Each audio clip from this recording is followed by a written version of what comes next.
নমস্কাৰ অসমবাসী ৰাইজ, মই বহুত দুখিত হোৱাৰ বাবে মই ভিডিঅ' এটা বনাবলগীয়া হ'ল।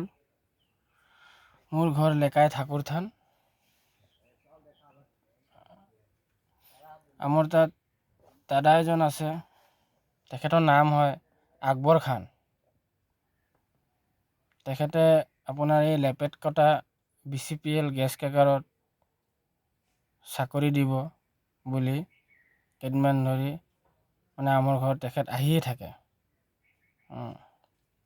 তাৰপিছত আমাৰ মায়ে ইমানটা আমি মানে গুৰুত্ব নাই দিয়া।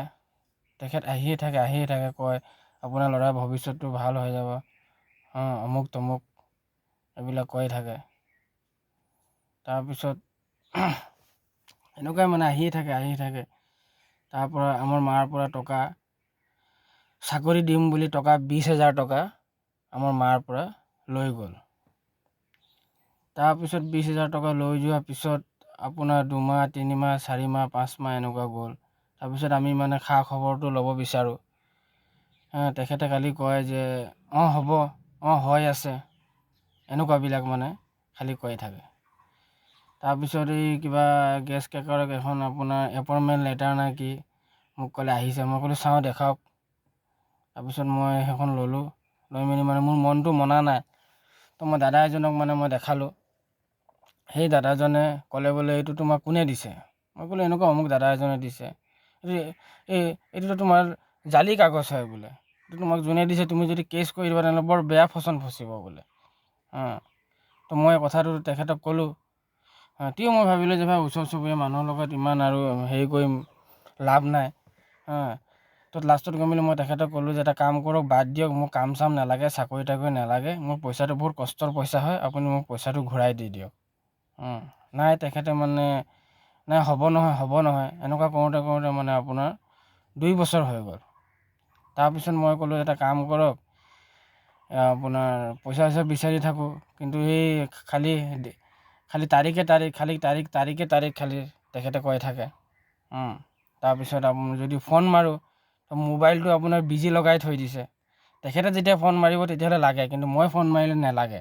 মই যদি কওঁ যে আপোনাক মই দিনটোত আজি মই ইমান বাৰ ফোন মাৰিছোঁ, তেতিয়া ক'ব সেই বোলে ক'ত মাৰিছ ফোন এনেকুৱা বুলি কয়।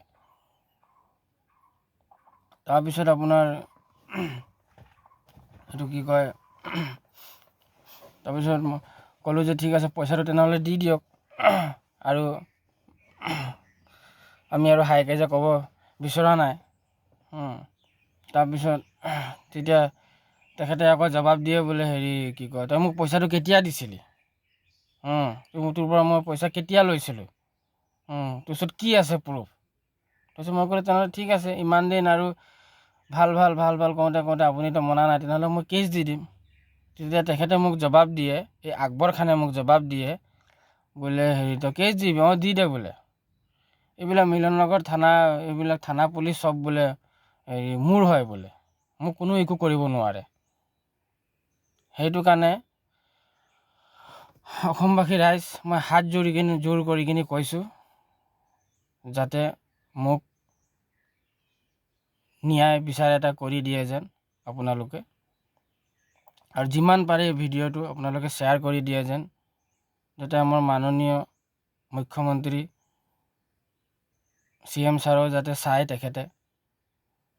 আৰু সঁচা কথা ক'বলৈ গ'লে এই পইচাটো বহুত কষ্টৰ পইচা হয়। এটা পইচা কৰি কিনে জমা কৰি থৈছিলোঁ, কিন্তু কোনে জানে তেখেতৰ মনৰ কথা, যে ঘৰৰ ওচৰৰ মানুহজনে যে মানে এনেকুৱা ঠগন ঠগিব।